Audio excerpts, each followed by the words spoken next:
오늘 하나님께서 우리에게 들려주시는 하나님의 말씀은 여호수아 14장 6절로 12절까지의 말씀을 봉독하겠습니다. 우리 모두 말씀을 다 찾으셔서 오늘도 다 같이 이 말씀 가운데 은혜가 되시길 바랍니다. 그때에 유다 자손이 길갈에 있는 여호수아에게 나오고 그니스 사람 여분네 아들 갈렙이 여호수아에게 말하되 여호와께서 가데스 바네아에서 나와 당신에게 대하여 하나님의 사람 모세에게 이르신 일을 당신이 아시는 바라. 내 나이 40세에 여호와의 종 모세가 가데스 바네아에서 나를 보내어 이 땅을 정탐하게 하였으므로 내가 성실한 마음으로 그에게 보고하였고 나와 함께 올라갔던 내 형제들은 백성의 간담을 높게 하였으나 나는 내 하나님 여호와께 충성하였으므로 그날에 모세가 맹세하여 이르되 내가 내 하나님 여호와께 충성하였은즉 내 발로 밟는 땅은 영원히 너와 내 자손의 기업이 되리라 하였나이다. 이제 보소서, 여호와께서 이 말씀을 모세에게 이르신 대로부터 이스라엘의 광야에서 방황한 이 45년 동안을 여호와께서 말씀하신 대로 나를 생존하게 하셨나이다. 오늘 내가 85세로 돼 모세가 나를 보내던 날과 같이 오늘도 내가 여전히 강건하니 내 힘이 그때나 지금이나 같아서 싸움이나 출입에 감당할 수 있으니 그날에 여호와께서 말씀하신 이 산지를 지금 내게 주소서. 당신도 그날에 들으셨거니와 그곳에는 아낙 사람이 있고 그 성읍들은 크고 견고할지라도 여호와께서 나와 함께 하시면 내가 여호와께서 말씀하신 대로 그들을 쫓아내리다 하니. 아멘. 할렐루야. 제가 이쪽 옆에 풍양지역, 풍천지역, 상주 쪽에, 낙동 쪽에를 자주 왔다 갔는 것 같습니다. 하여튼 오늘 여러분들 만나 뵙게 돼서 반갑고요. 또 이 시간 하나님의 어떤 특별한 임재가 오늘 참여한 우리 모두에게 일어나고 정말 우리가 말씀을 듣는 가운데서 또 새로운 우리의 각오와 다짐이 세워지는 그런 귀한 시간이었으면 좋겠습니다. 오늘 성가대가 제가 이렇게 가만히 보니까 우리 젊은 학생들도 있는 것 같고 어른들도 계시는 것 같고 참 우리 하나님이 굉장히 아마 기뻐하실 그럴 찬양대 하나님이 아마 오늘 귀한 찬양 기쁘게 받으신 줄로 믿습니다. 저희 교회는 어떻게 구성을 하다가 보니까 성가대원이 13명인데요 장로님만 9명이에요. 할 사람이 없어가지고 그래서 장로님들이 제일 젊어요. 그래서 우리가 성가대를 없앨 수는 없으니까 그래서 장로님들이 9명이 지금 성가대 대원이고 성가대 회식 가면은 당회 회식이나 지금 마찬가지입니다. 아주 뭐 이래저래 일거양득으로 좋습니다. 신앙생활을 이렇게 하면서 제가 그 코로나가 오고 난 다음부터 참 우리 신앙생활에 대해서 많은 생각을 좀 달리하고 있습니다. 어떤 슈퍼에 가니까 예배 드린 사람은 더 출입 금지 이렇게 써놓고 또 어떤 사람은 뭐 이 코로나가 오면서 얼마나 그냥 교인들을 욕을 하는지 하도 그래 욕을 해서가 저도 막 속에 있는 게 북받쳐가지고 욕하는 사람 보고 그랬습니다. 그만큼 예수가 어딨냐 하나님이 어딨냐 이러길래 그러면은 당신은 지옥 갚으면 되겠네 이렇게 이야기를 했어요. 그랬더니 막 죽이려고 달라드는 거예요. 그만큼 뭐 하나님이고 예수님 그만큼 욕을 하다가도 지옥 가라 그러니까 막 그냥 사람을 완전히 막 잡으려고 달라드는 거예요. 그래서 옆에서 사람이 막 말리고 그렇게 한 그런 적이 있습니다. 참 보면은 그만큼 욕을 하고 할 때는 교인이 없는 것처럼 하나님이 없는 것처럼 하다가도 또 그렇게 지옥 가라 그러면은 그거는 또 그게 싫어가지고 하는 그런 모습들을 보면은 아, 저 사람 속에도 뭐가 좀 그래도 어떤 믿음이 있구나. 스님이 길을 가다가 돌바위에 제가 이게 좀 먼저 양해 말씀을 드리고 시작해야 돼. 제가 사투리가 좀 심합니다. 근데 이 사투리를 제가 주로 전라도 쪽으로 집회를 많이 가는데 한창 하다가 보면 뭉숭뭉숭해요. 그래가 와글 하는 공 싶어가 보면은 그래요. 뭔 말이요? 무엇이요? 무엇이요? 뭔 말이요? 그거 이제 말을 못 알아들어가 그랬습니다. 경상도 쪽에는 응간하면 알아들을 줄 알고, 그래서 제가 편하게 할 테니까 혹시 모르면 이래 손 들면은 내가 가르쳐 주고, 그렇게 이제 진행하겠습니다. 우리가 이제 신앙생활에 대한 여러 가지들을 우리가 이제 보면서 그런 걸 참 많이 느껴요. 어떻게 보면 믿음이 있는 것 같기도 하고, 어떻게 보면은 또 믿음이 전혀 없는 것 같기도 하고. 저는 우리 교회 장로님들이 늘 뭐 목사님 사랑한다, 목사님 사랑한다, 우리 목사님이 최고다 이래가지고 중국에 제가 집회 갔을 때 중국 집회 갔다가 이제 마치는 날 전화를 했습니다. 부목사님 보고 우리 장로님들 빨리 연락해가 목사님이 집회하다가 공안에 붙잡혀 갔다 캐라. 그래가지고 이제 전화를 그렇게 했습니다. 실제로. 그래고 이제 조금 이따 그러고는 제가 잊어버렸어요. 그래 한번 그래 말 한번 해봐라 이렇게만 해놓고 잊어버렸는데 이제 그게 이제 제가 점심때 좀 그래 전화를 했는데 3시, 4시인가 5시 전화가 왔는데 목사님 우리 장로님들 3분이 지금 비행장으로 갔습니다 이래요. 그래 내가 왜? 아니 목사님이 지금 붙잡혔다 걔가 70만 원 들고 가야 된다고 지금 그래 들고 지금 목사님 그 구출하러 지금 그래가 가는 겁니다. 내가 아이 멍청아 빨리 전화해가 돌아오게 지금 풀려났다 캐라 풀려났다 빨리 해라. 그런데 이제 왜 그랬냐 그러면은 그냥 장로님들이 하도 뭐 사랑한다 뭐 목사님 좋아한다 이러길래 진짠가 싶어가지고 이제 해본 거예요. 그랬더니 이제 자기들이 알아보니까 공안에 붙잡히면은 한국 돈으로 한 70만 원만 주면은 그 파출소에서 이제 빠져나올 수 있다. 그래가지고 70만 원을 구해가 얼마나 이 도시화 되었으면은 우리 장로님들이 비행기 표만 끊으면은 이 이제 중국까지 날아오는 줄 알고, 그래 어느 공항인지도 모르고, 그거가 어딘지도 모르고 그냥 중국 비행기만 타면 오는 줄 알아요. 그래가지고 한번 오늘 내가 조금 전에 풀려났다 캐라. 그래가지고 이제 다시 들어갔는데, 그래 그 다음 주일날 와가지고 제가 그 이야기를 했습니다. 그래가 우리 요번에 나왔던 장로님 3분 한번 써봐라. 그래가 다른 분들도 다 그랬는데 다른 분들은 바빠가 몸 갖고 여기 있는 사람 할아버지 제일 연세 많은 할아버지 3분만 지금 비행기 타. 왜냐면 할아버지들 돈은 있으니까. 이 중국이라는 나라가 뭐 우리 한국처럼 뭐 인천에 들어오면 되는 게 아니고 온 전체 다가 그 뭐 수십 군데가 넘을 건데 그거를 찾아간다고 나선 할아버지들이 참 대단한 거지요. 그리고 중국 가려 그러면 비자를 받아가 그 비자가 도착했을 때에 가능한 겁니다. 다시 말하면 내가 중국에 들어가겠습니다. 그러면은 중국에서 들어와도 된다는 허가증이 나와야 들어가는 거예요. 그런데 공항에 가가 표만 끊으면 가는 줄 알고 그래가 갔습니다. 우리는 늘 신앙생활을 그렇게 하기 때문에 우리 교회 교인들은 제가 하는 말을 이게 쉽게 해도 그거를 절대로 쉽게 생각하지 않아요. 그러다가 보니까 어떨 때는 너무 이렇게 순종을 하다가 보니까 어떨 때는 제가 이렇게 당황스러울 때가 있습니다.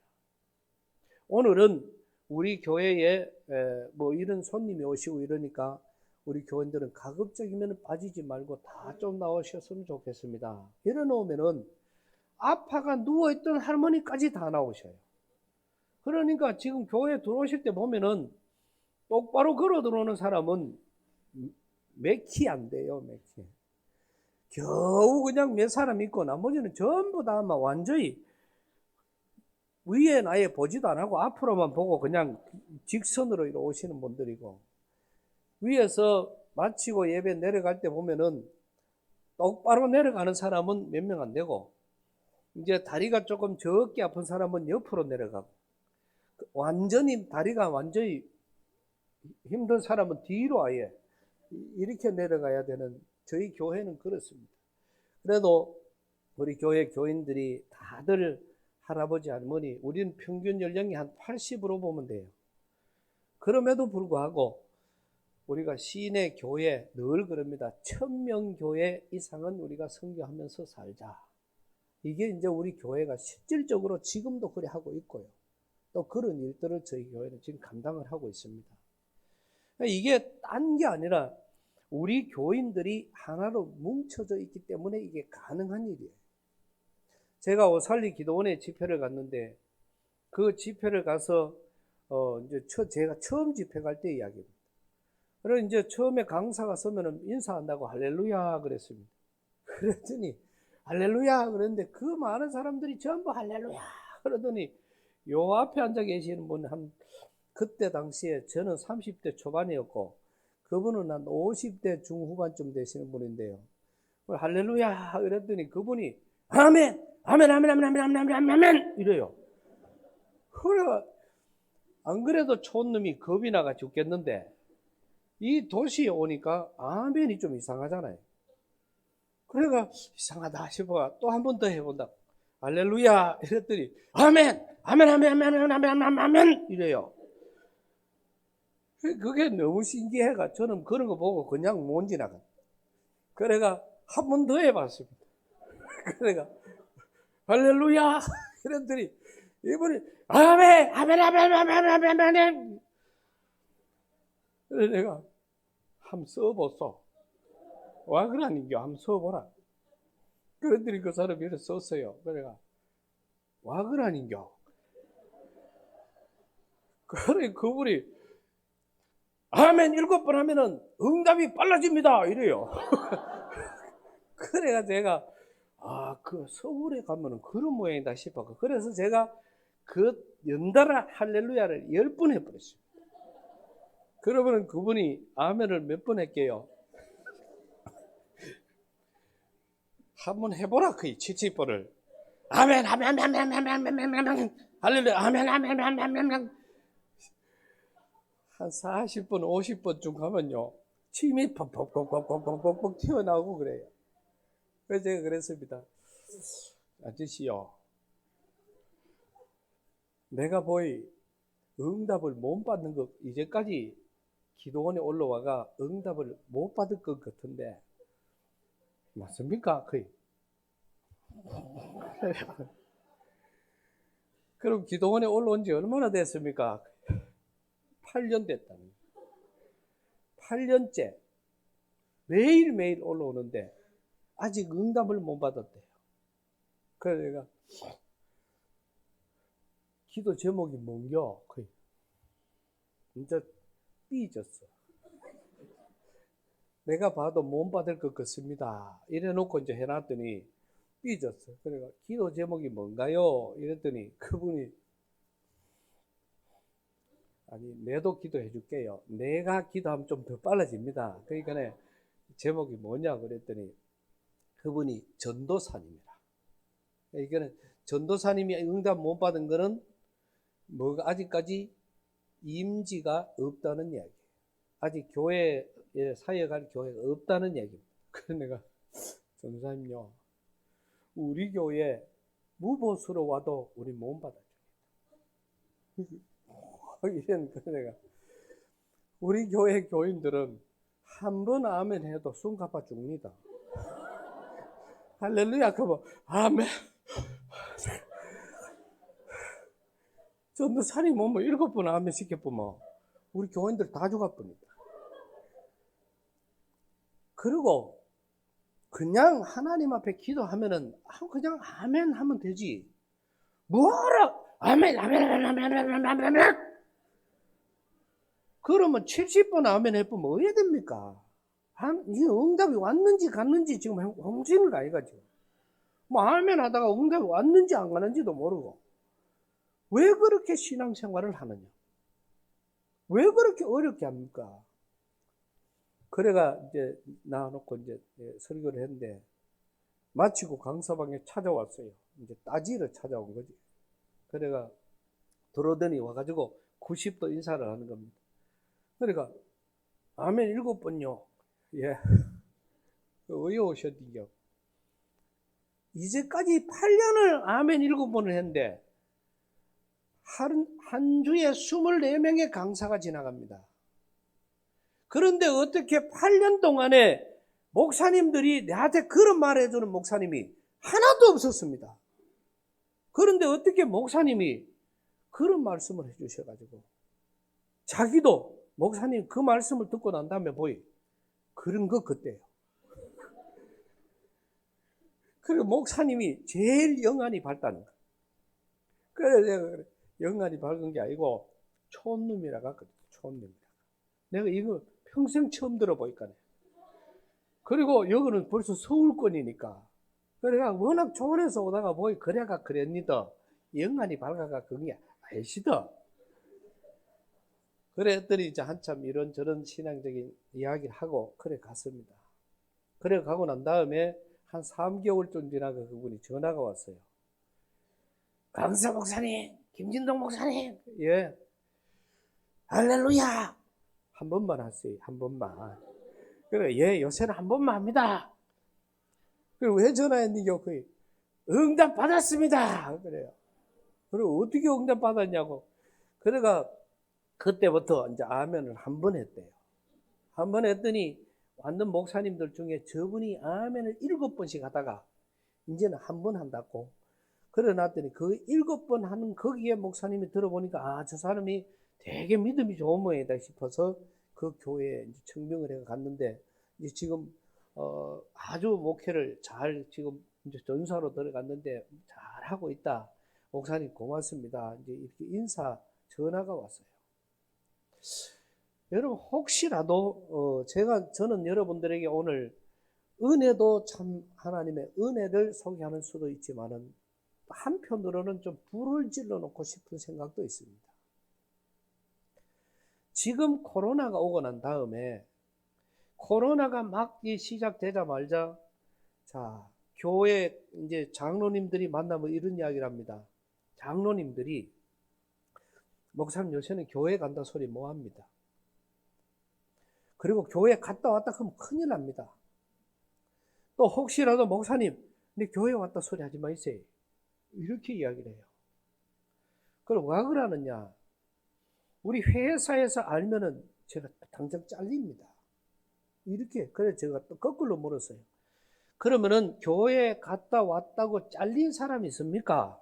이래 물었더니 아직 그런 사람은 없대요. 지금 코로나가 오면서 제가 늘 오늘 저녁에도 와서 제가 식당에서 밥을 먹으면서 그렇게 생각, 지금도 그런 생각을 갖고 있습니다. 내가 식당에서 밥 먹을 때 100명이 들어오든지 10명이 들어오든지 20명이 들어오든지 1명이 오든지 2명이 오든지 식사 때 밥 먹고 기도하는 사람 내 눈에 띄었다 하면 그날 내가 밥값 되었다. 그래서 내가 분명히 그 사람 찾아가가 양해를 구하고 내가 밥값을 내가 내겠습니다. 그거 해보려고 3년이 지났는데 아직 하나도 못했습니다. 지금 식당에서 교인들이 식사하면서 하나님 앞에 감사 기도하고 밥 먹는 사람들이 찾아볼 수가 없어요. 이렇게 지금 많은 우리가 과정 속에서 일어나는 코로나로 인해서 우리가 다 그런 여러 가지 핑계를 대겠지만은 이것 때문에 한국교회는 3년 전부터 시작해서 모든 기본적인 지면 이하로 한국교회 교인들은 전부 다 숨어버렸어요.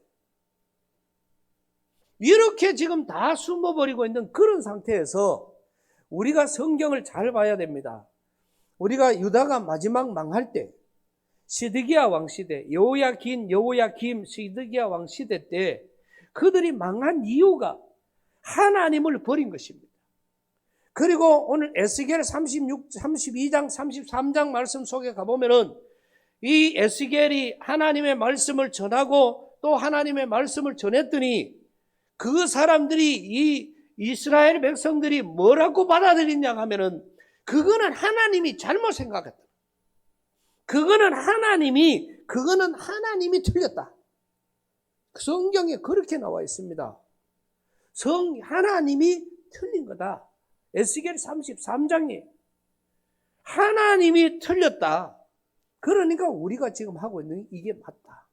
이게 지금 내일 당장 이스라엘이 마지막 유다가 멸망 직전에 와 있는 그들에게 이 선교사가 가서 참 선지자가 가서 하나님의 말씀을 전하니까 그 말씀을 받아들이는 하나님의 백성들은 그거는 하나님이 틀렸다는 거예요.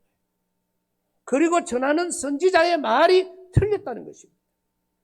그리고 이스라엘 전체가 망하는 그런 과정 속에서 이 세상 가운데서 하나님을 믿는 사람을 찾아볼 수도 없고 하나님을 찬양하는 소리도 들을 수가 없고 하나님에 대한 어떤 흔적을 찾아볼 수가 없을 때에 하나님은 거기에 심판을 하지 않을 수가 없었다는 그런 말씀이 성경에 너무나도 많이 나와 있습니다. 이러한 많은 관점에서 봤을 때 지금 우리에게 코로나가 막 지나갔습니다. 이 코로나 때문에 이어지는 여러 가지 많은 것들이 많은 사람들이 어떤 사람은 자기 이력서를 회사에 가가 끄집어내가지고 그 속에다가 종교란에 기독교 해놓은 기독교를 지워버렸다고 자랑을 해요. 식당에 가고 나오면 우리가 감사 기도하고 하나님 앞에 나아가서 오늘 또 주님 때문에 너무너무 기쁘다고 이렇게 해야 될 하나님의 백성들이 이제는 전부 다 수면 밑으로 다 깔아앉아서 이게 교인인지 이게 무슨 어디 가서 뭘 하는지 우리가 그런 어떤 근거를 찾아볼 수 없는 이러한 과정에 교회의 십자가가 켜지고 교회에 들어갈 때만 교인이고 교회부터 나와버리면 그때부터는 교인이라는 자체를 다 잊어버리는 이러한 과정으로 지금 흘러져 가고 있는 오늘의 우리의 신앙적인 모습들입니다. 여러분 오늘 저는 이런 자리에서 몇 가지를 여기서 어느 정도로 우리가 신앙생활에 대한 이런 실감나는 예화를 일부러 연합집회이기 때문에 사실은 제가 영적인 여러 가지를 좀 하고 싶었지만은 그러나 이런 연합집회라서 우리가 이런 실질적인 간증을 좀 말씀을 드리려고 해요. 그리고 저희 교회는 뭐 다른 데보다 저는 제가 직접 경험한 것을 말씀을 드리려고 합니다. 우리 교회는 코로나 기간 동안에 위암 말기 환자, 마지막 물 한 모금도 안 넘어갈 때까지 다 끝이 나버리고 사진을 찍어 보니까 위가 담뱃갑에 있는 위보다 더 심해요. 그런데 하나님은 그 아들을 고쳐주셨어요. 그리고 우울증으로 우리 교회는 오징어 이렇게 중간에 이 생오징어를 사가 와서 그거를 건오징어를 만들어서 파는 업자가 하나 있습니다. 지금 이제 장로님이신데 이 장로님은 한 해는 이제 보니까 바로 지금부터 1년 반 전이에요. 그때 이런 이제 외국에서 들어오는 오징어를 많이 사놔야 또 파니까 그래서 물건이 사다고 하루에 75억어치를 샀어요. 75억어치를 샀는데 그 다음 날 또 쏟아진 겁니다. 그래서 이 장로님이 75억어치를 또 샀어요. 그럼 이틀 만에 150억어치를 산 겁니다. 150억어치를 사놓고도 본인이 이제 긴장이 돼요. 이제는 이거는 돈이니까. 그런데 그게 하루 이틀 3일째 동해안에 오징어가 쏟아져 버렸어요. 그 전에는 오징어가 한 마리도 안 났어요.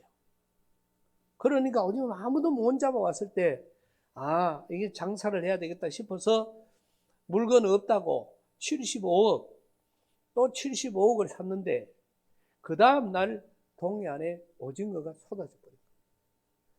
이제는 오징어 한 가구에 옛날에 노란 그런 가구에 옛날에는 저희가 한 20년 전 그때는 한 가구에 2만 원, 2만 5천 원, 비쌀 때 5만 원 이렇게 했거든요.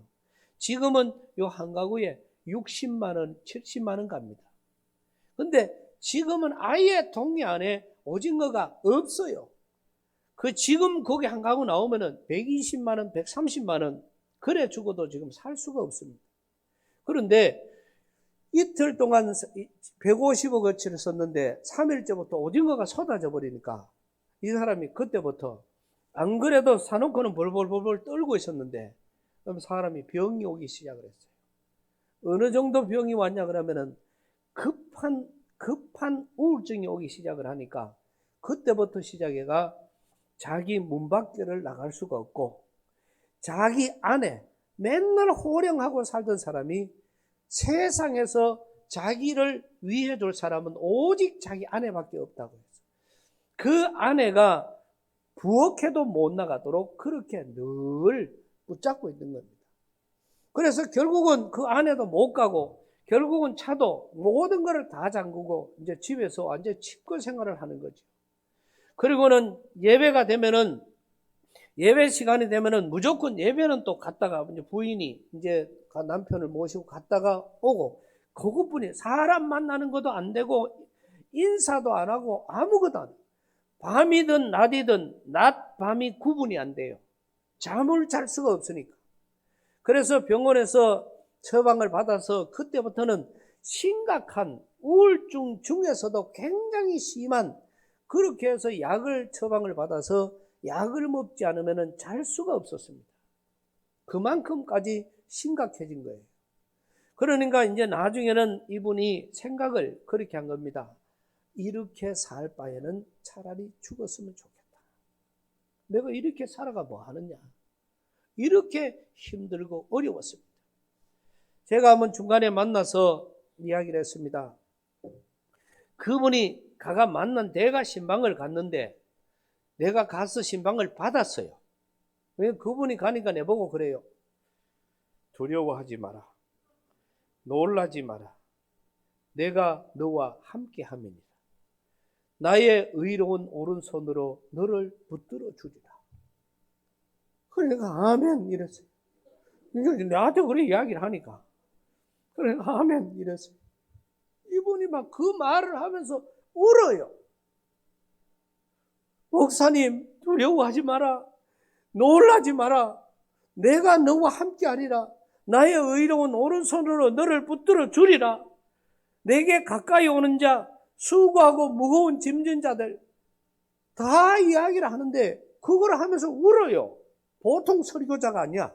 나는 계속 아멘만 하고 앉아 있는 거야. 내가 신방 갔다가 신방을 당하고 있는 겁니다.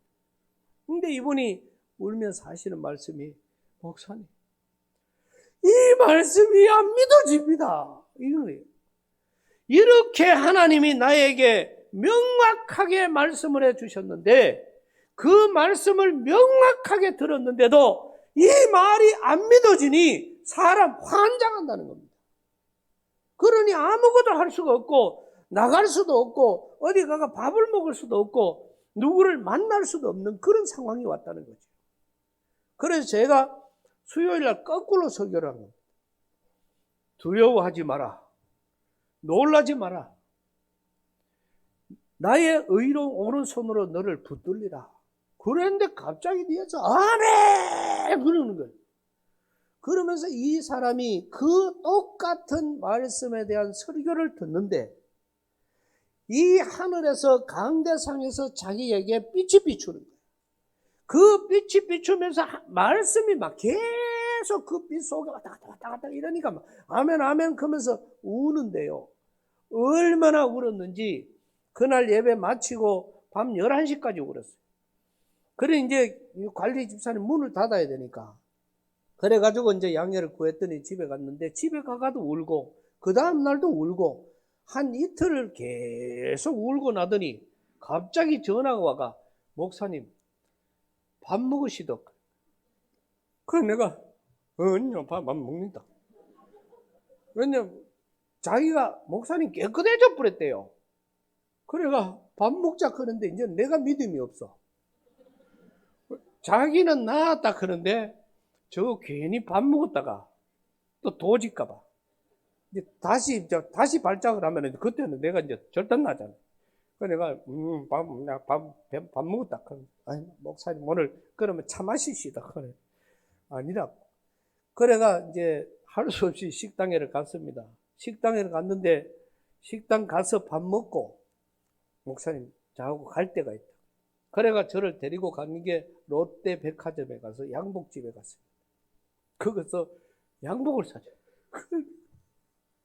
세상에 제일 무서울 때가 그때. 양복을 사주면 좋다 해야 되는데 그 양복이 지금 입고 있는 이 양복이에요. 그러니까 거기에 가서 양복을 사준다는데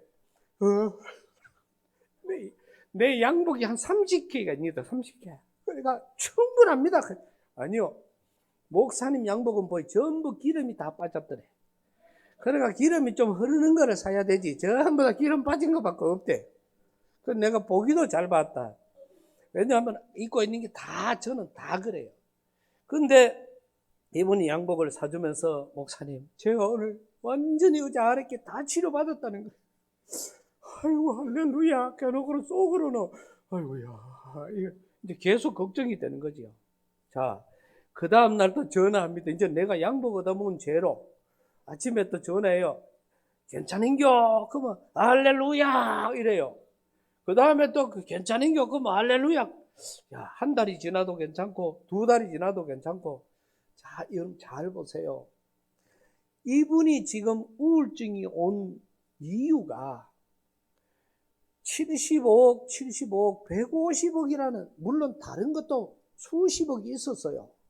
그런데 거기에다가 엎친 데 겹쳐가지고 150억을 그걸 물건을 더 사뿌는 바람에 우울증이 왔다는 것은 이게 다 빚이라는 이야기잖아요. 그러면은 이 사람이 하나님으로부터 응답을 받는데 그 응답을 받았을 때 어떤 자기가 뭐 빚이라도 뭐 1억이 갚아졌든지 10억이 갚아졌든지 아니면은 뭐 100억이 갚아졌든지 그러고 난 다음에 치료가 됐으면은 문제가 다른 겁니다. 그러나 1원짜리 하나 갚아진 일이 없어요. 오직 변한 거는 마음 하나밖에 없는 거예요. 내가 지금까지는 믿음 없이 살았는데 정말 하나님 앞에 회개하고 나니까 이 믿음 없는 것이 이제는 믿음으로 사니까 아이고 목사님 뭐 그냥 있는 거 팔고 안 되면은 또 뭐 빚지고 뭐 그래 하면 되지요. 이제 이게 마음이 자꾸 바뀌어가기 시작을 하는 겁니다. 그랬더니 이 사람이 이제 믿음이 내보다 훨씬 더 좋아지니까 이제 뭐 와가지고 내보고 목사님 뭐 이것 좀 했으면 좋겠습니다. 이러면 내가 됩니다. 이러면 그분은 목사님이 믿음이 없어가지고 이거 하자하는 것도 뭐한데 그래 자기가 돈을 내겠다 하는데도 목사님이 뭐한다 이거라. 좀에 더 있다가 합시다. 아니요 목사님 지금 이것은 하나님의 은혜는 왔을 때 해야 되지 그래가는 안 됩니다. 이렇게 이제 계속 하니까 뭐 하던 동요 이제 내가 거꾸로 따라가기 시작을 하는 거예요. 뭐 그럴 것도 하지 뭐요. 그럴 것도 하지 뭐요. 이렇게 이제 따라가는 그런 과정으로 이렇게 이어졌습니다.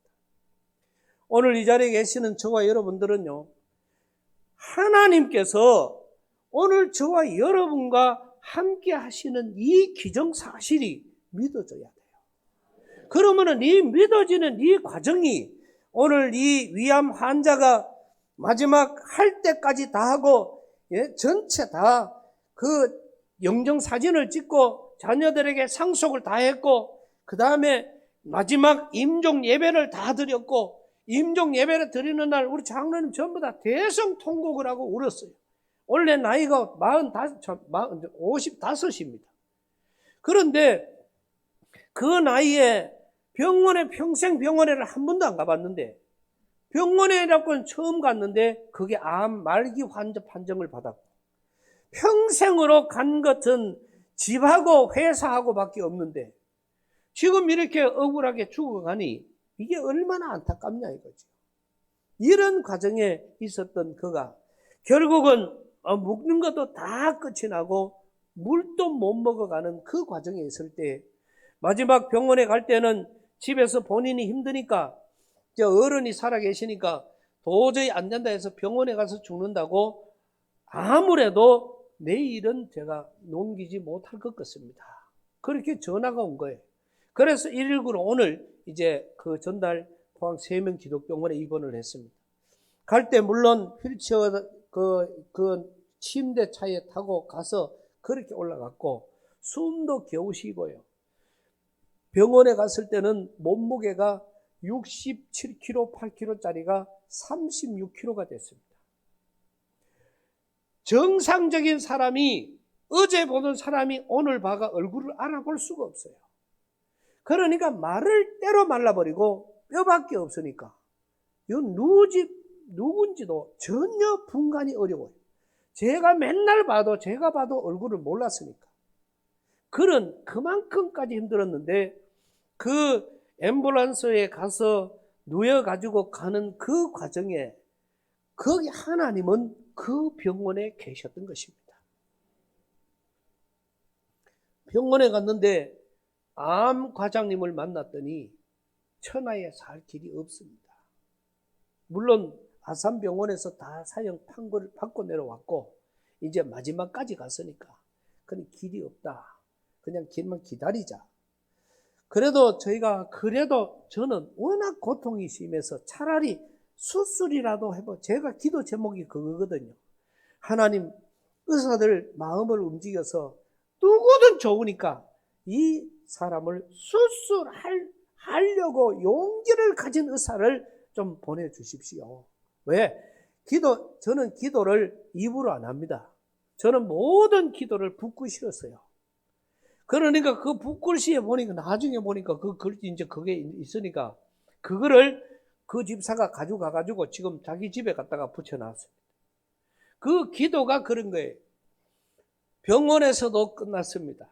의사도 끝났습니다. 약도 끝났습니다. 이 세상에 존재하는 대한민국 모든 곳에서 이 생명은 끝났다는 판정을 받았습니다. 그러나 하나님, 할 수만 있으면은 이 아들을 수술해보고 싶은 의사가 생겨나게 하여 주시옵소서. 이게 제 기도입니다.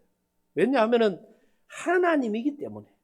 또 수술을 해가지고 차라리 죽어버리면 낫잖아요. 그거를 내가 이래 이야기를 하니까 뭐 도인이 죽으라고 이래 이야기하는 것 같아서 이거를 발설을 안 할 수가 없어요. 그거 바로 내 밑에 동생입니다. 그 환자가. 그래서 너무 고통스러우니까 이 고통을 저는 좀 들어주고 싶어서 차라리 그 의사가 수술을 하다가 이 아들이 죽었으면 그렇게 죽는 게 훨씬 낫다고 생각을 했기 때문에 그렇게 기도를 한 겁니다. 그런데 병원에 입원해가 있는데 오후쯤 돼가지고 문자가 왔어요. 형님, 또라이 의사가 나타났습니다. 이래요. 문자가 그래요. 아직까지도 문자를 갖고 있습니다. 그래서 내가 뭔 또라이가? 의사가 또라이가 어딨노? 이래 이야기를 했더니 모든 의사들이 안 된다 그러는데 해보자 하는 의사가 나타났다는 거예요. 그런데 그 의사는 암 전문의가 아니고 항문외과 과장입니다. 나한테 때없는 전혀 상관이 없는 항문외과 과장이 나타난 거예요.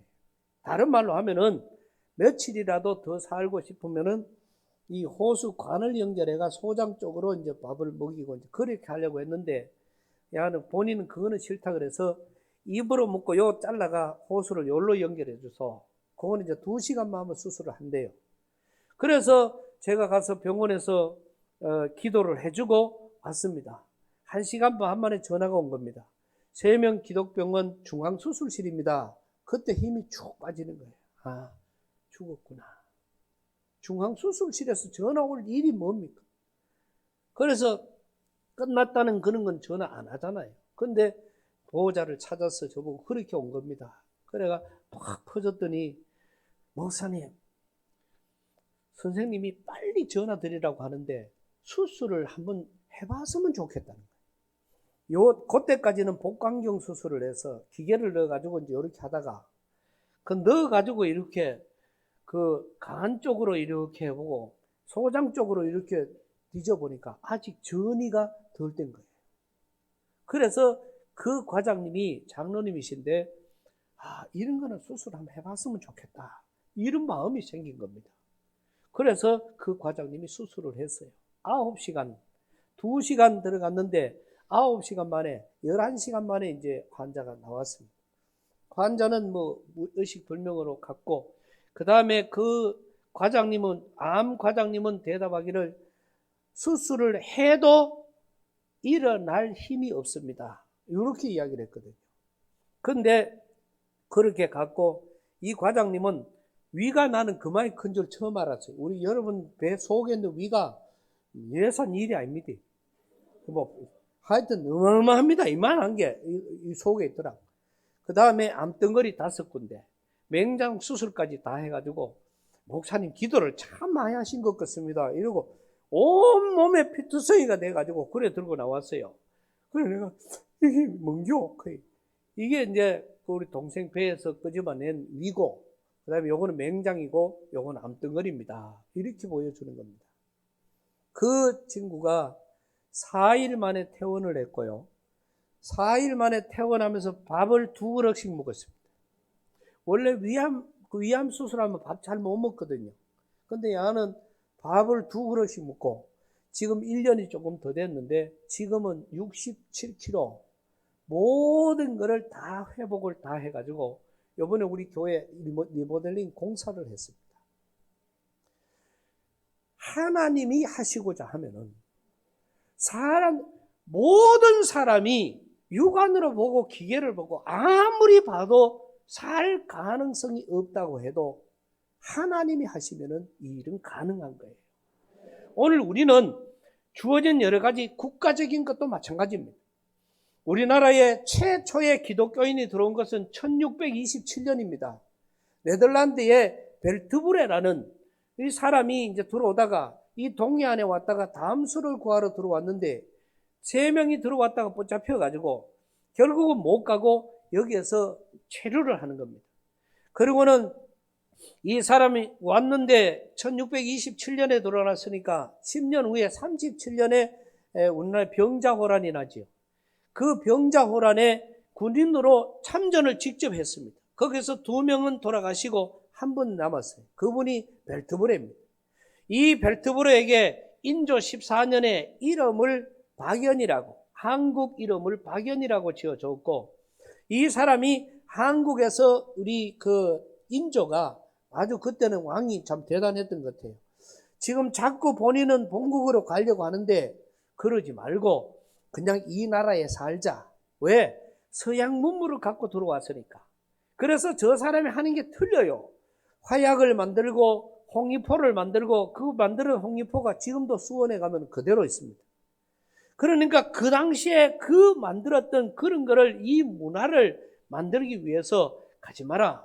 아무래도 가려고 하니까 왕이 중신을 해가지고 한국의 조선의 똑똑한 여인하고 결혼을 시켜서 1남 1녀를 두고 81세에 한국에서 돌아가셨어요. 그러니까 그분이 박연입니다. 이분이 1627년에 들어왔다가 25년, 6년 후에 하멜이 1652년, 53년에 제주도에 들어오니까 여기에서 급파를 했는데 가서 보니까 만나가 보니까 이게 같은 네덜란드 사람이야. 그래서 그때 당시에 대화했던 그때 제주도 목사라 그는 이름 목사가 아니고 옛날에는 고을원을 목사라 그랬거든요. 그래서 이 원직이라는 제주도 목사가 이 사람을 데리고 가서 통역을 해보니 지금 싣고 있는 것이 밍크가 얼마, 뭐가 얼마 그거 있는데 이 분이 묻는 중에 너가 또 크리스찬이냐 이렇게 물어요. 기르기스탄 이렇게 물어볼 때 사람들이 야야 우리도 교인이다. 그래서 이 벨트브레가 하멜을 끌어안고 69명이 들어왔다가 이 배가 파손되면서 36명이 살아나잖아요. 거기에서 그 사람들을 이제 그 서울까지 압송을 해가는 그런 과정 속에 하멜이 여기서 산 기간은 13년입니다. 이 13년 동안에 살다가 중국에서 들어오는 사신이 왔을 때 데모를 했어요. 그러면은 이 조선에서 빨리 우리를 좀 구출해 달라고. 그래서 조선에서 그 사람을 다시 감금을 해서 이제는 같이 붙여놓으니까 안 돼서 한양의 반, 그 다음에 그 여수 쪽으로 반을 이렇게 분리를 시켜버린 겁니다. 그래 하멜이 여수 쪽으로 내려간 거죠. 그래서 여수에 가면은 지금 등대가 하멜 등대가 있어요. 그리고 거기에서 13년 만에 일본으로 도망을 가요. 9명이 갔다가 다시 들어와서 나머지를 데리고 그렇게 가서 15명이 일본으로 도망을 가서 14년 만에 네덜란드 자기 고향 동인도라는 그 회사에 들어갑니다. 들어가서 내가 14년 동안 회사 때문에 붙잡혀 있었으니까 그동안에 봉급 내놔라. 이렇게 했더니 그 회사에서 네가 지금까지 무슨 짓을 했는지 어떻게 아느냐. 지금까지의 그 있었던 모든 기록을 지금부터 써서 보고서를 작성해라. 그 보고서가 그 유명한 하멜 표류기입니다. 그 하멜 표류기가 그렇게 나오면서 이 하멜 표류기가 전 세계로 그 당시에 이런 영어로 불란서어로 이렇게 그 번역이 되면서 전 세계 베스트셀러가 돼요. 그러면서 그거를 접했던 많은 사람들 중에 그 중에 사람들이 토마스라든지 언더우드라든지 이런 사람들이 그 책을 접하게 됩니다. 그래서 이게 1653년인데 그 후에 들어왔던 최초의 선교사는 1871년에 들어왔고요. 그 다음에 그 1871년에 들어오면서 아주 여기에서 그분 와서 고구마, 감자, 재배 뭐 이런 쪽으로 가다가 보니까 본격적인 선교를 못했어요.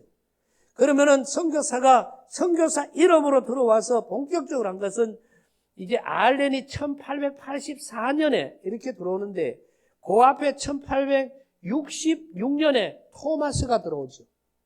토마스가 들어왔다가 그 성경책을 이 배에서 이제 배가 파손이 되니까 여기서 활을 쏴고 불을 지르니까 그 성경책을 전부 다 던져가지고 그게 육지까지 떨어지고 그런 책을 갖다가 그거를 주워가지고 그 토마스가 결국은 거기서 마지막으로 성경책을 안고 나와서 자기를 죽이려고 하는 그 병사에게 그거를 주고 그 병사 이름이 박충건입니다. 그래서 그 사람이 그 성경책을 받고는 목을 잘랐는데 이 토마스의 얼굴이 웃음을 띄었다. 그래서 좀 이상하다. 그리고 이 사람이 그 성경이 무서워서 자기가 몸 가지는 박영식이라는 사람에게 줘요. 그래서 박영식이 거기에 있는 성경을 더 갖고 가서 자기 집에 가가지고 그때 당시는 종이가 아주 귀할 때입니다. 그거를 종이로 갖다가 자기 집에다가 발라가지고 그게 주막을 만들었어요. 그 주막집이 요새로 말하면은 종합 백화점이에요.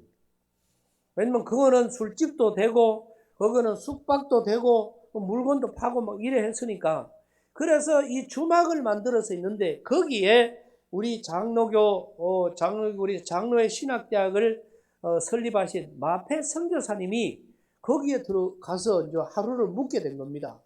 그거 들어가서 하루를 묵으면서 보니까 온 방에 다 성경이야. 그래서 주인을 불러가지고 이걸 어디서 났느냐? 이래 물었더니 그래가 사실은 그렇게 했다. 이거는 하나님의 말씀이다.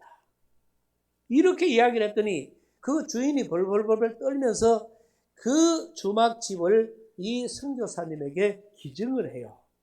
이게 우리 조선의 최초의 교회인 널다리골 교회가 되는 겁니다.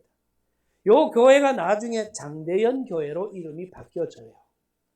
그러면서 우리나라의 최초의 교회가 이렇게 세워지고 또 우리나라에는 양반과 천민 신분이 너무나도 그때는 심했기 때문에 그래서 최초의 세례자, 최초의 목사 전부 다 종이고 머슴이었습니다.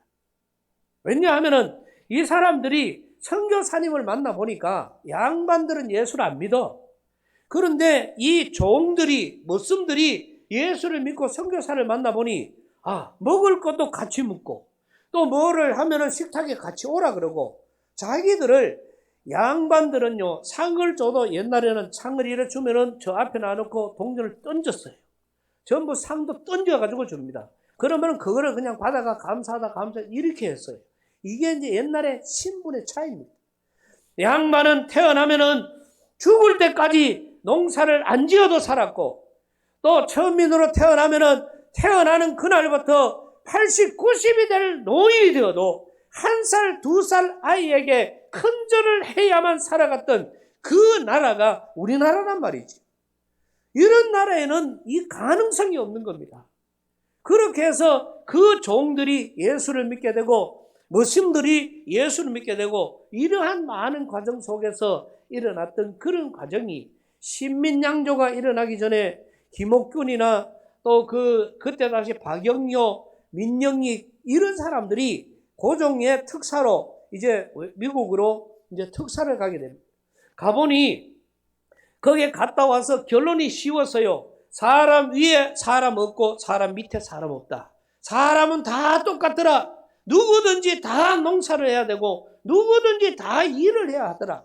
그래서 고종에게 그거를 보고를 합니다.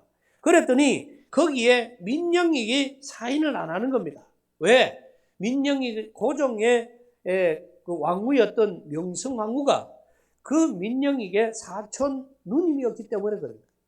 다른 말로 하면은 왕의 지금 혜택을 보면서 마음대로 살아가다가 여기에 사인을 하면은 나도 내일부터 농사를 지어야 되니까 안 했어요. 그래서 같이 중마고을 같이 갔던 김옥균이 난을 일으키는 게 바로 김옥균의 난입니다. 그 지금 민영익을 칼로 가장 친한 친구였지만은 이 칼로 뒤에서 칼을 해서 여기 한 30cm가 찢어져서 죽게 되는 그런 과정에 이르렀어요. 그때 1884년에 알렌이 우리나라에 들어왔던 겁니다. 조선의 의술로 이거는 왕후의 동생이니까 조선의 모든 의술을 다 불러도 이 사람을 고칠 길이 없어요. 그럴 때에 알렌이 얼마 전에 들어왔다는 소리를 듣고 알렌을 소개받았는데 알렌이 오니까 이건 간단해. 그냥 기기만 하면 돼. 보통 우리 그 왕후들이 보면은 종기로 죽어가는 왕후가 있고요. 왕들도 종기 때문에 어린 나이에 죽어가는 사람이 있습니다. 이거는 지금 외국 의술로 봐서는 그냥 도려내버리고 그냥 기워버리면 돼. 그래서 알렌이 바늘을 들고 기우려고 하니까 조선의 의술이 깜짝 놀라는 겁니다. 어떻게 사람의 몸에다가 이걸 대느냐. 그랬을 때 알렌이 자기의 목숨을 담보합니다. 만약에 이 사람이 살지 못하면 제가 목숨을 내놓겠습니다. 그래서 그거를 깁는 조선의 최초의 서양 의술의 이 기술이 이제 그 의학이 이제 접목되기 시작하는 거예요. 그래서 이 민영익이가 살았습니다. 그리고 민영익이가 가지고 있던 기와집 하나를 이 알렌에게 선물로 줘요. 그게 바로 우리가 잘 아는 제중원이 된 거지.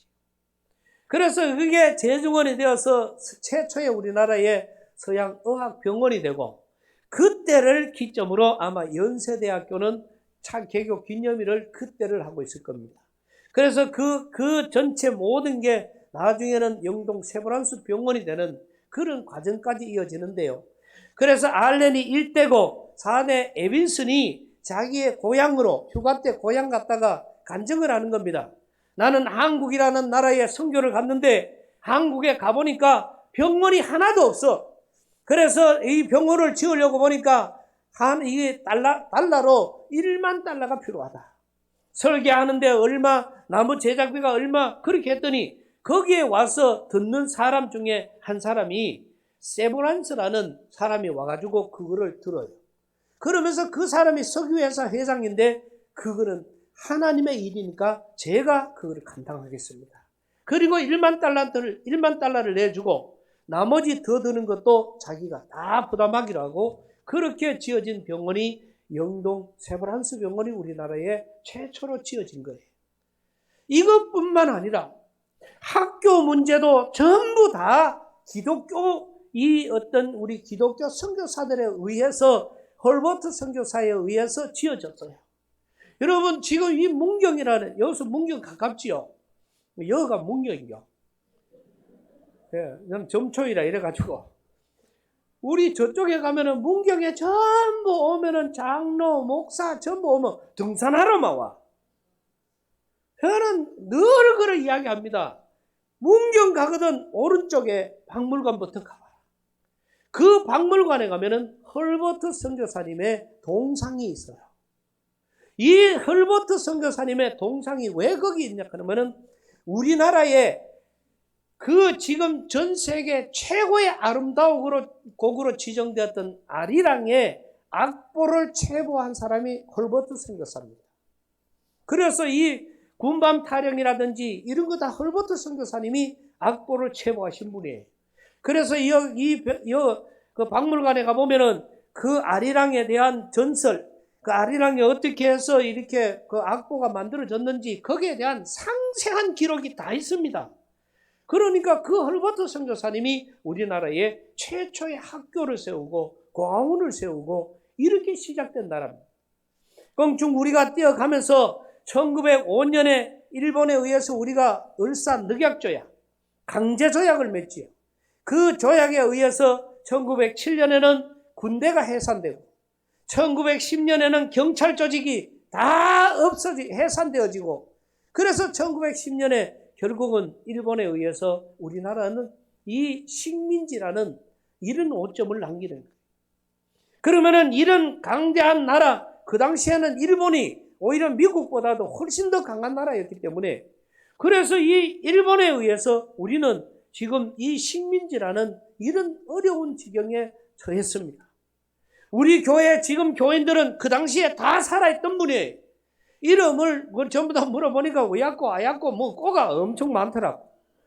그러면은 그때 당시에 학교에 가서 말만 써도 붙잡히고 우리 이름도 못 쓰고 일본 말만 해야 되고 일본 의학만 하고 옷까지도 그렇게 했다는 그런 참 안타까운 일들이 있었어요.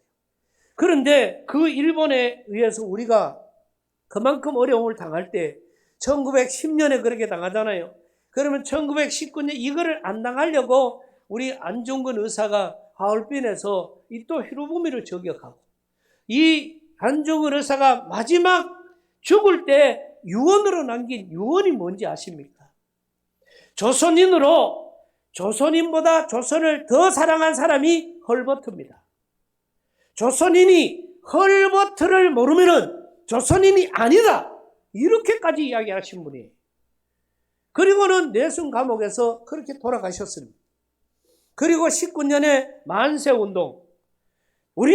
저는 늘 이런 이야기를 하는데 만세운동은 대한민국과 전 세계 누가 이 역사를 뒤집어 봐도 만세운동은 기독교 운동입니다. 대부분 교회, 대부분 교인들, 그 유관순 누나의 어떤 그런 집안의 할아버지, 아버지, 삼촌 전부 다 그날 19명이나 이 순교를 당해가면서 그것을 그대로 진행을 했던 그런 과정들, 이거 전부 다 교인들 아닙니까? 그러면 이런 과정을 그냥 만세운동이라 하지 말고 이거는 기독교 운동이라고 우리는 우리 교계에서라도 그런 힘을 좀 발휘해야 되는 것이고, 그 다음에 또 이어지면서 여러분 45년에 우리가 해방됐는데 어떻게 우리나라가 뭐 힘이 있었습니까? 아니면 뭐 빼기 있었습니까? 아무 해방의 근거가 없었어요. 그런데 해방이 될 수 있었던 그 길 하나는 1939년 9월 1일에 발발했던 것이 세계 제2차 대전입니다. 2차 대전이 일어났을 때 미국과 우리 아군은 그냥 무조건 졌어요.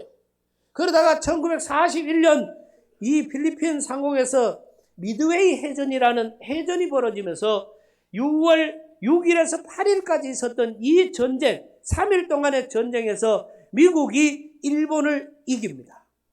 그리고 이기기 시작을 하면서 이제 45년 3월 9일 날 이 미국이 일본 육상 침투를 시작을 해요.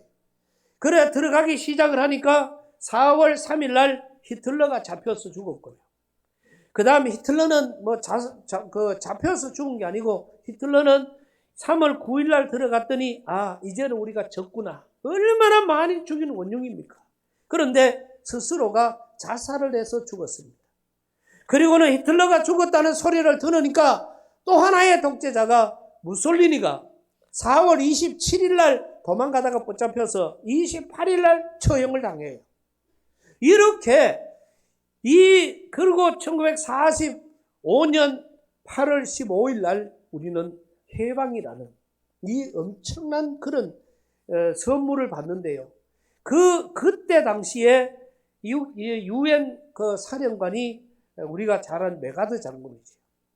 메가드 장군은 제가 늘 그런 이야기를 했습니다. 그때 당대에 세계에서 제일 믿음 있는 사람이 메가드 장군이라고 할 만큼 그 자녀를 위한 기도 속에서 그의 믿음을 우리는 볼 수가 있습니다. 그리고는 그 다음 48년 9월 2일 날 이제 세계 제2차 대전이 이제 종식이 되는데요. 그러면서 우리가 되고 또 50년에 일어났던 6.25. 6.25도 마찬가지지요. 이 6.25도 일어났고 그래 했지만은 결국은 또 메가드 장군이 들어와서 이 나라를 살려내는 그런 과정인데 6.25 당시에 우리하고 북한하고 비교를 해보면 이래요. 남한은요 탱크가 한 대도 없었고요. 북한은 탱크가 242대가 있었어요. 탱크 정확한 통계입니다. 남한은 폭격기가 하나도 없었고 북한은 168대의 폭격기를 가졌어요. 남한은 폭탄 어떤 미사일이 하나도 없었고 북한은 2,000문이 넘는 미사일을 갖고 있었어요. 그때 당시에 남한의 GMP는 87불, 거저 90불 정도의 이 GMP. 그러나 북한은 287불이었습니다. 우리보다 엄청나게 더 잘 살았지. 그런 우리가 북한을 쳐 올라갔다는 것은 이거는 까만 달의 하얀 거짓말이에요. 결국은 6.25가 나면서 내려왔을 때 3일 만에 서울이 다 수복이 되어졌고 마지막 우리나라 전체 인민군 마지막 최종 공세가 40일 후인 8월 6일입니까? 거기에 우리가 이 포화 속으로 영화가 있는데 이 남한 전체를 다 빼앗기고 이 외관 다부동하고 포화 속으로 포항하고 요거만 지금 남아가지고 거기에서 10일 동안을 버티는 겁니다. 16일까지. 그리고 버텨서 유엔군이 들어온 것이 8월 16일 날 들어와서 그 유엔군이 들어와서 다시 쳐 올라가기 시작을 해서 그 해에 우리가 결국은 국제시장이 나오는 12월에 결국은 북한까지 끝까지 올라갔지만은 거기에서 다시 중공에 의해서 끄집어 내려오고 그때 그 마지막 그 전쟁에서 북한에서 탈출하는 그런 과정까지 이런 많은 과정 속에 거기에도 일어났던 과정이 다 그렇고요. 그거 글로리아호라든지 그 선장이 라루인데 이 사람도 믿음 있는 사람. 자기 배에 배에 사람을 태울 수 있는 인원은 600명. 그런데 이거는 사람을 태우는 배가 아니라 이거는 전쟁 전부 폭탄을 실어 날리는 그 배였기 때문에 그 포탄을 다 끄집어내고 거기다가 14,000명을 태웠어요. 그리고 거기 흥남부두에서 철수해가 거제도까지 오는데 하루 반이 걸렸습니다. 그런데 이 사람이 하는 말이 보통 배가 이렇게 가면은 물이 요만큼 와야 정상인데 14,000명을 태워놨더니 배가 이만큼 차버려서 이 라로 선장이 1m의 파도만 돼도 배가 전복할 수밖에 없습니다. 오늘도 포항 동해 바다는요 3m입니다. 이 파고라는 것은 제일 낮은 데서 이렇게 치는 제일 위에를 재기 때문에 동해안은 하루라도 파도가 안 치는 날이 거의 없어요. 그런데 그 배를 태워가지고 14,000명을 태워오는데 여기까지 와도 이 동해안 바다가 호수보다도 더 잔잔했다. 이 라루 선장이 세상에 어떤 이런 일이 있겠나? 이거는 하나님만이 하실 수가 있다. 그 길로 제대를 해서 자기 고향 샌프란시스코에 가가지고 수도사가 되어서 그때부터 평생을 하나님과 살다가 그분이 돌아가셨어요. 여기에 도착했을 때는 14,005명입니다. 5명이 더 불었어요. 이거는 어떻게 된 거냐 물었더니 그 하루 만에 그래서 미국 사람들이 안구 사람 대단하다 그래요. 왜냐하니까 그 내려오는 하루 만에 알을 5명을 놓은 겁니다. 그만큼 그 적은 배에. 그래서 한국 이름으로는 김치1, 김치2, 김치4, 김치5 이렇고 미국 이름으로는 F1, F2, F3 이렇게 놨는데 지금도 여러분 6.25 전주에 한번 보세요. 다큐멘터리가 나와요. 그 김치 1, 2, 3, 4 이렇게 5, 5명이 모이는데 4를 아직 못 찾았어요. 그래서 요 네 사람은 지금도 생일이 똑같다고. 김치 3가 여수에서 수의사를 하고 있습니다. 그분들도 지금 연세가 많지요, 이제는.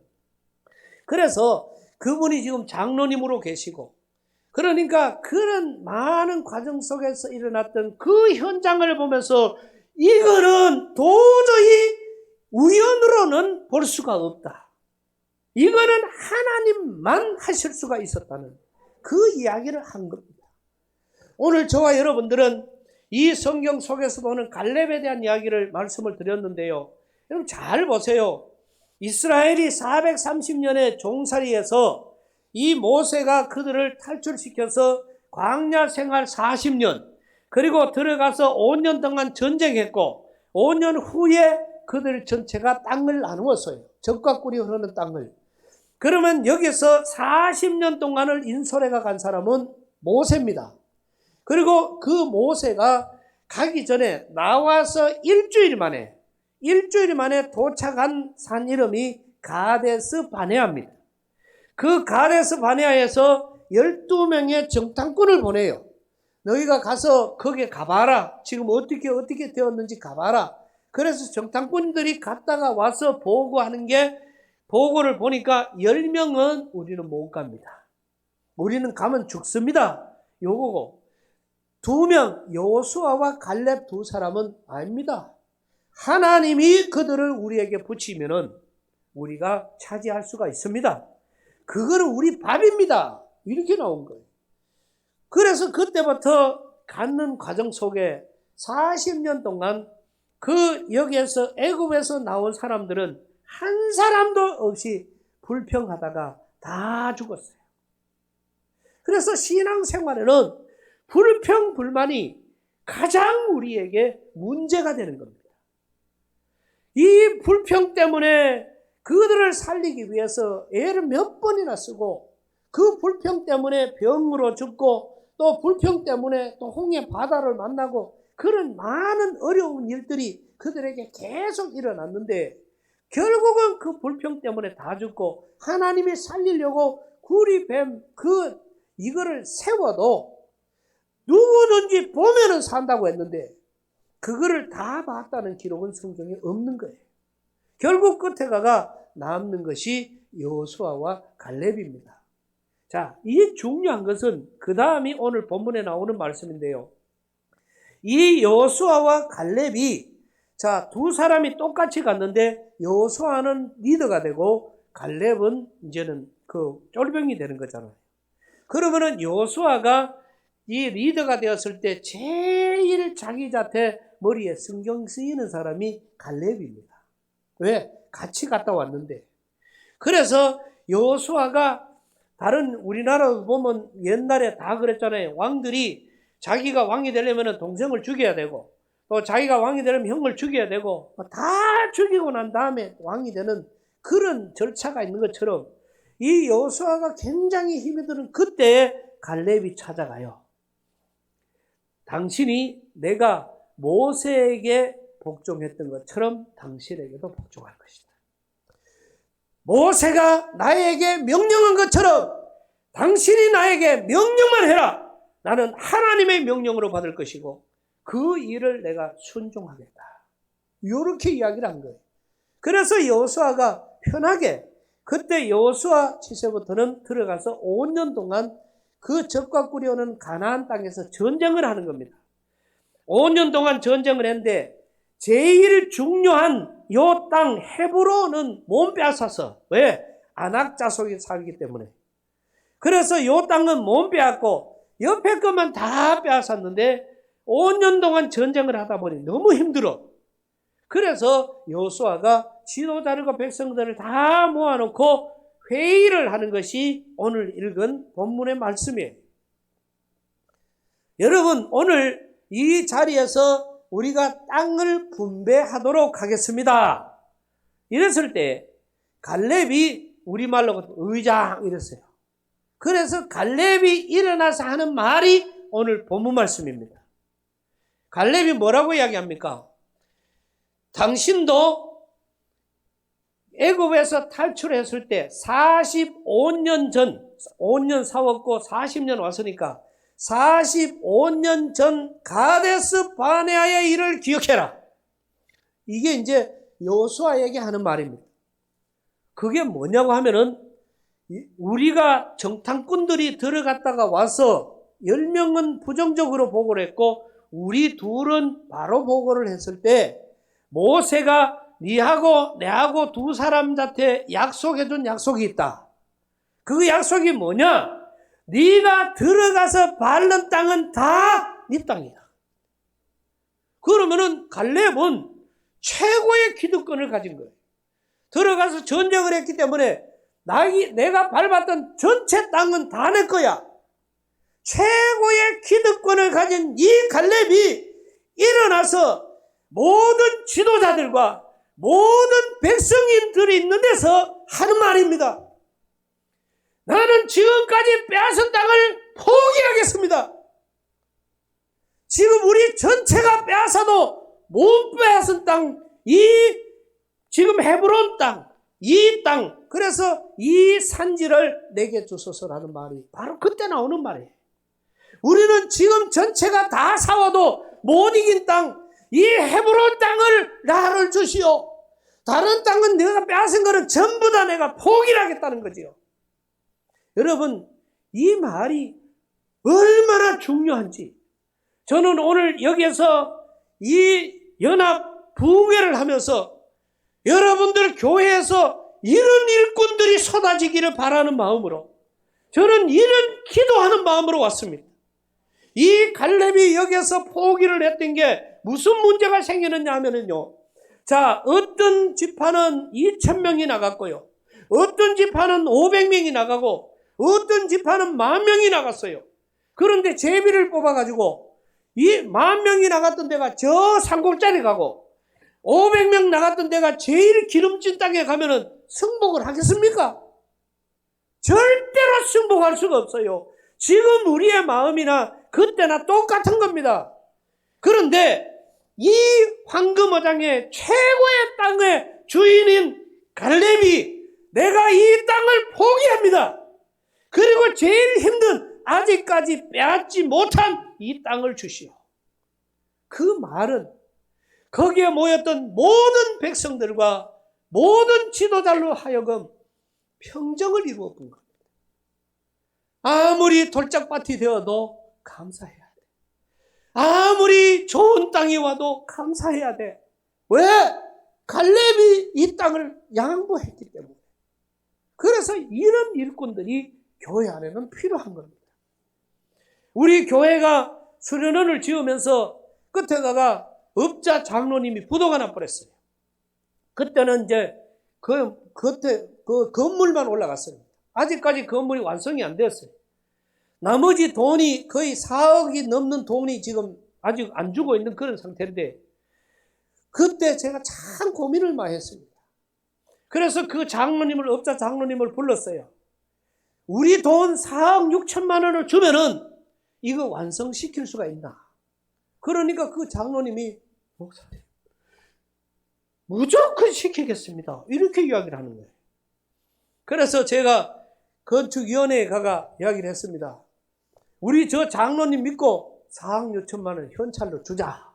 이래 했더니 그만이 내 말 잘 따르던 이 교인들이 한 사람도 대답을 안 하는 거예요.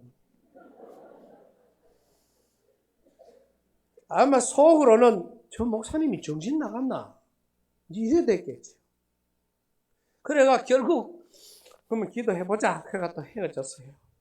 그 다음 이제 지금 저는 건물이 중단대가 있고 제가 그 다음 제가 또 회의를 했습니다. 회의를 하고는 부자 장로님을 보고 이러고 있더니 장로님이 막 갑자기 눈물을 푹 흘리더니 그래! 주자! 만약에 안 되면 내가 물을게! 이러는 거예요. 그 돈 안 주면은 만약에 뛰면은 내가 4억 6천만 원 내놔. 자, 다른 분들 돈 띄면은 장로님이 내놓겠다 그랬습니다. 의학가요. 그래도 돈 내라 소리 안 한다. 지금 저 상태로 만약에 중단돼 버리면은 3년이 갈지 10년이 갈지 모른다. 지금 중단시켜야 되나? 그거는 또 아니라. 장로, 야, 이 사람들아! 내가 내놓는다 하는데, 와, 뭐하노? 이제 이래 된 거예요. 그러니까 막, 그래가지고 다 돈을, 마지막 그 돈을 줬습니다. 장로님. 장로님하고 내하고는 우리 신뢰하는 사이니까. 우리 사랑의 동산을 했는 장로님이니까. 그래서 우리가 장로님입니다. 장로님이 지어놓은 빌라가 부도가 나는 바람에 그래서 결국은 그래 된 건데 우리 집은 다 지어라. 그랬더니 장로님 그거를 돈을 받고 이틀 3일을 울었대요. 어떻게 이런 기적이 일어났냐 이거지요. 그래서 그 돈 4억 6천 가지고 우리 수련원을 다 완성을 시켜주셨습니다. 여러분 그 장로님이 내가 내놓겠다 해놓고요 3일 동안 잠 못 잤대요. 그 부인 권사님 이야기 들어요. 그래놓고 장로님 밤새도록 계속 기도만 하고 무도 안 나도록 해달라고 막 돈 4억 6천이 20년 전에 4억 6천이 그 적은 돈이 아니죠. 요번에 우리 교회가 리모델링을 했습니다.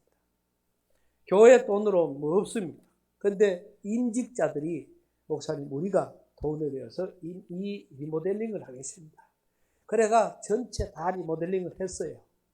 그러고 난 다음에 앞에 이제 이 다른 데 가서 보이 교회가 이 뒤에 프로젝트가 이래 보니까 이 LED 화면이 이게 좋잖아요. 이게 TV보다 더 체면해요. 그런데 이거를 하다가 보니까 이제 여기까지는 돈이 이게 많이 드니까 우리는 옆으로 9m 60이에요. 그러니까 저쪽 끝에서 이쪽 끝까지입니다. 9m 60이니까 돈을 계산을 해보니까 거의 한 8천만 원 정도가 나와요. 그래가 했으면 좋겠는데 이 돈은 없고 그랬더니 그 고민을 하고 있었는데 혜성같이 우울증 환자가 나타났습니다. 그 우울증 환자가 오더니 목사님 이때를 위해서 하나님이 살려주신 것 같습니다. 그거 제가 하겠습니다. 별로 기분이 덜 좋은 모양이죠. 그래가지고 우리 프로젝트를 9m 60짜리 화면을 했습니다. 교회 리프트가 할머니들이 와가 못 올라가고 못 내려가니까 할머니 한 분이 목사님 나는 이제 다음 주부터 모원이 돼. 모원이요. 이 계단을 누가 올라가라고요?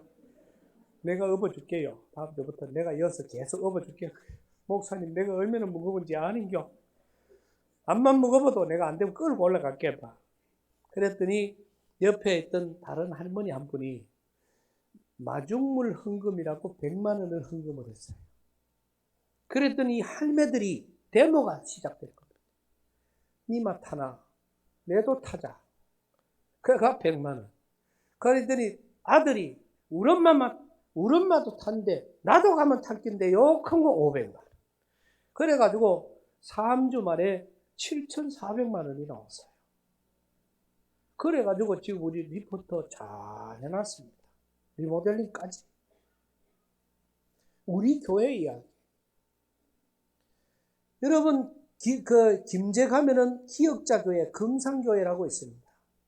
그 금상교회에 교회를 일으킨 장본인이 조덕삼 장로님이라는 분이에요. 이 조덕삼이라는 분은 교회를 안 다니는 사람이에요. 근데 그 당시에 부자였습니다. 데이트 선교사님이 전주에서 전국까지 계속해서 선교를 가는데 전주에서 정읍으로 가다가 보면 중간에 걸리는 게 김제예요. 그래서 김제에서 늘 자고 가. 그 잤던 집이 조덕삼이라는 집이야. 조덕삼 집에 자면서 그 주인하고 맨날 이야기를 했더니 조덕삼이 나도 예수를 믿었으면 좋겠다. 그래서 예배를 막 우리 집에서 드립시다. 그래가지고 예배를 드리는데 그 마당에서 한 200명이 예배를 드리니까 도저히 이게 안 돼가지고 조덕삼이라는 분이 선교사님 돈을 제가 댈 테니까 교회를 지읍시다. 그래가지고 지은 교회가 지금까지 그대로 6.25와 일제를 겪으면서도 아직까지도 그대로 기억자 교회가 그대로 원형 그대로 있는 교회가 김제에 가면 금상교회예요. 이 장로님이 교회를 지었어요. 다 짓고 헌당을 했습니다. 그리고 헌당한 그 주일에 교회가 장로 투표를 했어요. 누가 됐겠어요? 그 주일에 장로 투표를 했는데 그 조덕삼 집에 마부로 일하는 말먹이를 주고 말을 권하는 그 우리 경상도 남해 사람인데 그 집에 가가지고 일을 했는데 그 사람도 주인 따라 교회를 다녔어. 그런데 장로 투표를 했는데 이자익이라는 마부 종이 장로가 돼버린 거예요. 그리고 이 주인은 떨어져 버린 겁니다. 온 교회가 분위기가 살벌해졌습니다. 이때 조덕삼 장로님이 뻘떡 일어나서 여러분 할렐루야, 우리 교회 하나님이 이자익 장로님을 장로님으로 선출해 주셨습니다. 저도 앞으로 이자익 장로님을 장로님으로 잘 모시겠습니다. 이렇게 이야기를 한 거예요. 온 교회가 술렁술렁한 거예요. 집에 가면 종, 교회에 오면은 장로님, 이제 이런 관계가 된 겁니다. 그래도 이자익 장로님이 말씀을 전할 때 조덕삼 장로님은 제일 앞에 앉아서 꿇어 앉아가지고 말씀을 들은 겁니다. 그리고 3년 후에 다시 장로 투표가 됐는데 조덕삼 장로님이 두 번째 장로님으로 당선이 된 거예요. 돈이 있다가 보니까 아무리 생각해도 이자익 장로님이 설교를 너무 잘해. 그래서 이자익 장로님을 그 조덕삼 장로님이 자기가 돈을 내가지고 평양신학교로 보낸 겁니다. 평양신학교에 졸업을 하고 목사가 돼가지고 한 년 이제 서울로 나타난 거예요. 그럴 때 이 조덕삼 장로님이 그 소식을 듣고 말을 타고 하여튼 최대한 빨리 서울 가서 이자익 목사님을 이 김제 금산교회 담임 목사님으로 청명을 한 겁니다. 이 이자익 목사님이 거기 와서 우리나라 교단 통합적 3번 총회장을 했고요. 대전신학대학교를 설립하신 분이에요. 제가 대전신학대학교 50주년 기념 집회를 그 사경회를 대전신학교가가 했거든요. 그때 이 집회 중에 기념식을 했습니다. 그 기념식을 하는데 많은 사람들이 모였어요. 여기에 축사하러 나오신 분이 그 이자익 목사님의 손자, 그때 박사님이었는데 그 이시영 박사님, 그 박사님이 이제 나오셨어요. 나오는데 이래 나오더니 이리로 나오고 전체가 다 보는데 이래 오더니 이쪽으로 가 저쪽에 가서 거기에 조덕삼 장로님의 손자, 여러분 아실런지 모르겠습니다. 그 민주당 우리나라 아직까지 국회의원으로는 인품이 제일 좋았다고 하는 민주당 국회의원인데 조세형 국회의원이 있었어요. 그 조세형 국회의원이 그 조덕삼 장로님의 친손자예요. 여기서 나와가지고 거기에 가가지고 그 장로님에게 90도 인사를 하고 그렇게 나오셨어요. 그래서 오늘 우리 집안에 있기까지는 우리 집이 잘한 것이 아니라 저 장로님의 할아버지 조덕삼 장로님이 계셨기 때문에 이 일이 가능하다. 진짜 그 전체 다 보이지 않는 눈물이 푹 흘러나오면 저는 제일 뜻깊은 그런 사경회를 거기 가서 인도하고 있었던 것입니다.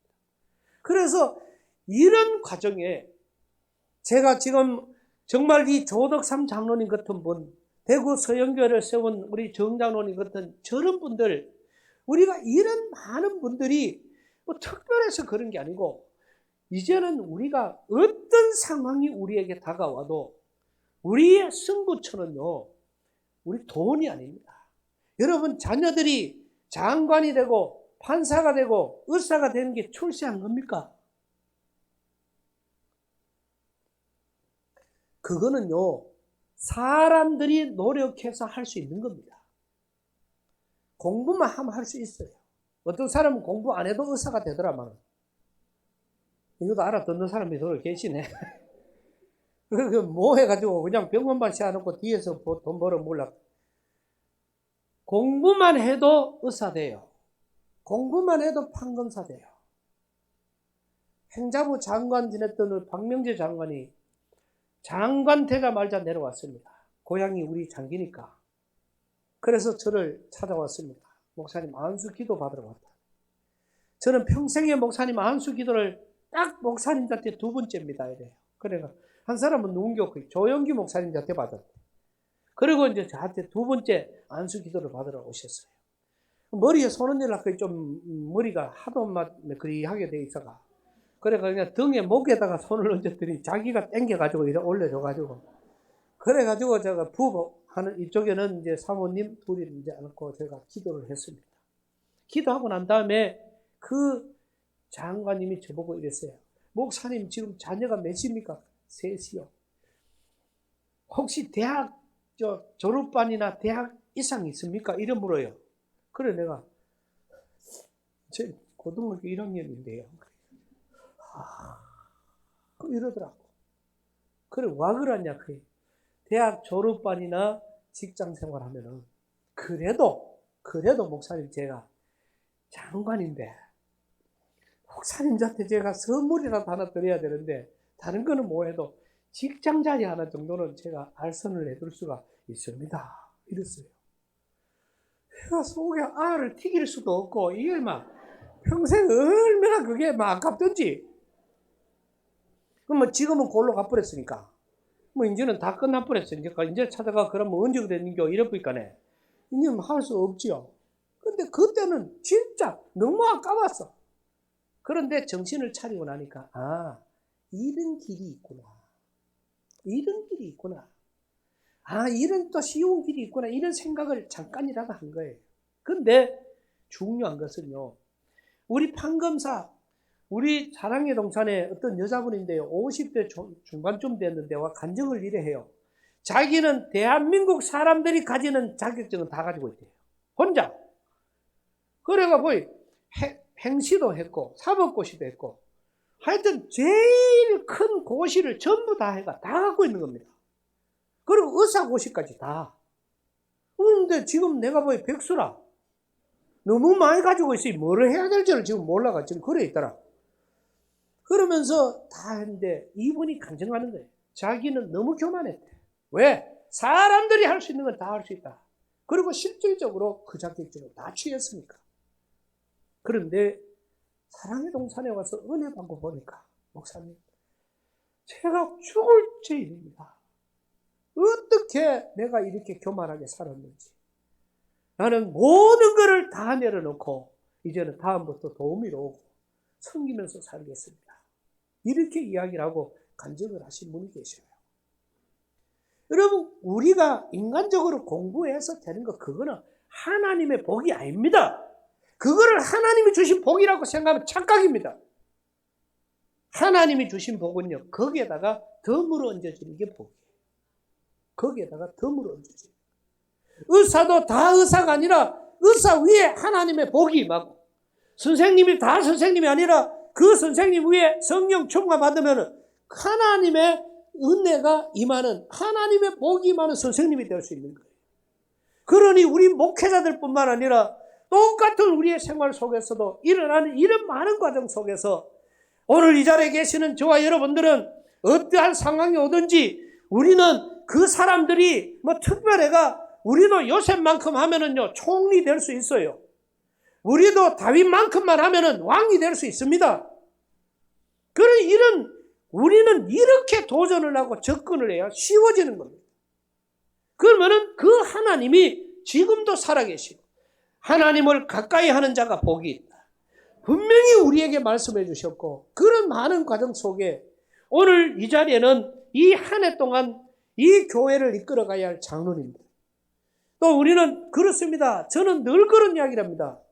집사가 안수 집사로 있다가 장로가 되면은 그 사람이 뭔가는 바뀌어야 되잖아요. 예를 들어서 집사로 있을 때하고 장로가 되었을 때 똑같으면은 그 사람은 장로가 복이 아니라 장로가 저주지요. 아닙니까? 초등학생이 중학교 가면 달라져야지. 중학생이 고등학교 가면 달라져야지. 대학생이 되고 어른이 되면 달라져야지. 아직까지 대학생이 되고 어른이 되는데 초등학교 1학년하고 같이 야야 뭐 시켜가 이러면은 아직까지도 똑같은 과정이 될 수밖에 없잖아요.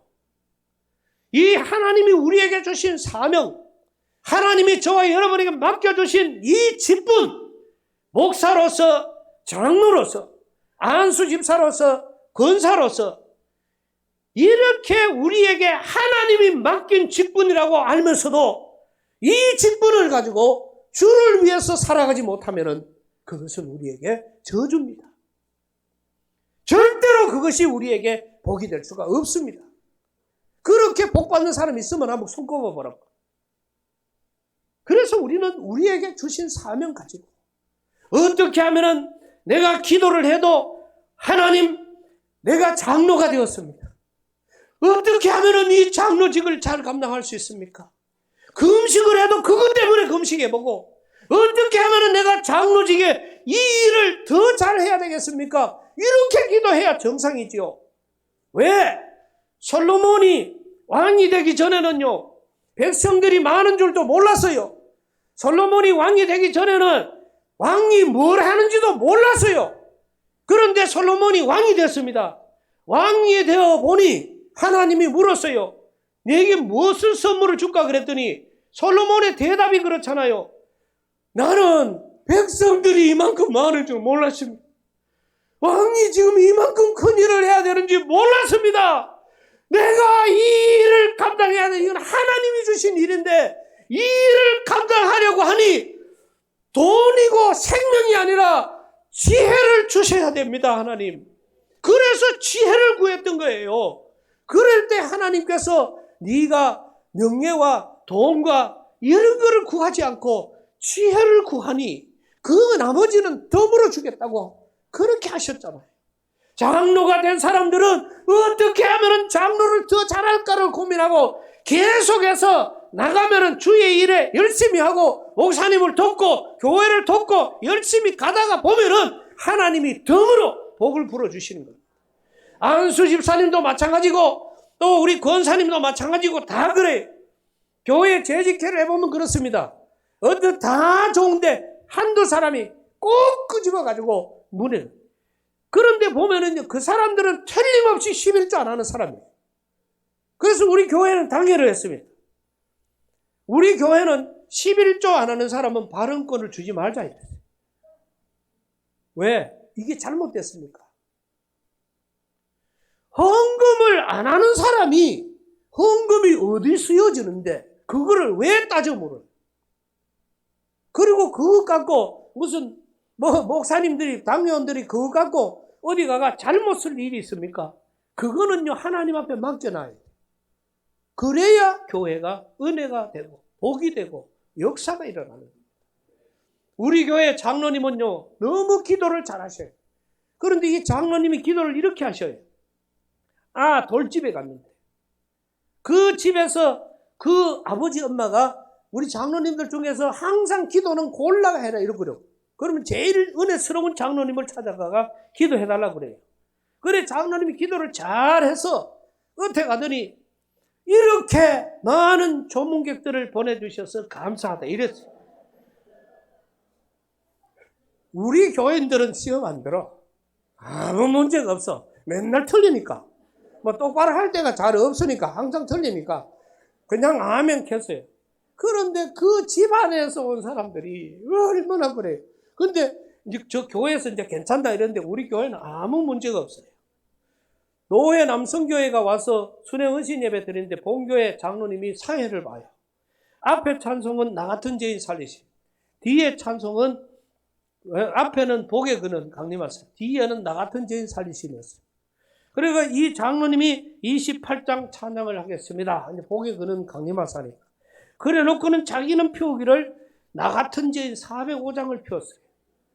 그래가지고 이제 따다다단단단단단단단단단 그러니까 이 장로님이 너무 또 편곡을 잘해. 나 같은 죄인 그러니까 복에 그는 강림하사 나 같은 죄인 살리신 이래가 나와. 그거를 두 소절을 계속 불러버렸어. 계속 한 번 해가면 들려주면 괜찮은데 그런데 내가 더 기가 막히고 내가 가관이었던 거는 우리 교인들도 그 다음부터 그대로 불러요. 그러더니 본인이 내가 와이나 놓고 하면서 다시 이래가지고 불렀어요. 우리 교회는 아무 문제가 없습니다. 아무 문제가 없어요. 원래 틀리니까. 사도신경으로 신앙 고백하겠습니다. 켜놓고 사회 보면서 마치기는 주기도문으로 마쳤거든요. 그래도 아무 문제가 없어. 그거를 문제 삼으면 문제가 되지. 그런데 장로님이 그 실력이 고박 안 되는데 왜 그걸 하라고?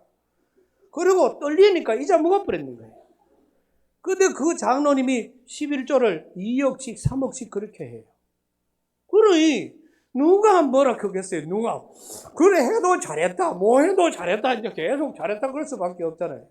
말을 더듬어요. 정자에 가가 내려야 돼. 양토서 버스 타고 1시간을 가야 돼. 탈 때부터 정자 정자 딱 갔는데 안내양이 할아버지 어디 갔어요? 어라 이렇게 갚였어요. 가다가 2km나 떨어져가 가가 정자 이래서 그럼 만까지 이야기해야지요. 이래 된 거예요. 거기서 내려가 2km나 혼자 걸어가지고 거꾸로 이렇게 오시는 분이에요. 우리 교회 아무 문제 없습니다. 초상 때 돌아가신 분은 황보소득, 피아노 반주하는 사람은 황보정희. 말 안 해도 알겠지요. 여기서 피아노 반주는 죽여 이어놓고 이 사람은 살려내놓고 그렇게 기도해도 우리 교인들은 아무 문제가 없습니다. 맨날 틀리니까. 어려울 때 그 한 사람의 희생이 나라와 민족을 살렸습니다. 여러분 시찰 연합회이기 때문에 교회마다 이런저런 일들이 생길 수밖에 없어요. 그거를 문제 삼으면 문제가 돼요. 그렇지만은 문제 안 삼으면 아무런 문제가 없습니다. 본인은 실수 안 하나? 우리 노인대학 소풍을 갔는데 거기에 신랑이 이쪽 지역에 제일 유명한 한의사가 있는데 그 부인이 있어요. 가는 데마다 잔소리야. 여가이 여 잔소리, 저가이 저 잔소리. 캄보디아 갔는데 앙코르 와가 하도 잔소리를 내가 교수님들이 암만 말려도 안 돼. 그래 내가 그랬어요. 한매요. 한매도 당할 때가 있대. 자꾸 그 소리 치지 마라. 그랬어요. 그런데 좀 있디 할매가 설사를 시작했어요. 본인은 설사인 줄 몰랐어. 신랑이 약을 지어줬기 때문에 다른 사람 밥 먹을 때 자기는 내가 또 이럴 때 또 자기는 그러니 큰 소리를 얼마나 쳤는지 몰라. 그런데 막 사부쳤고 있거네. 뒤로 완전히 사부쳤는데 자기는 감각도 없이 걸어가.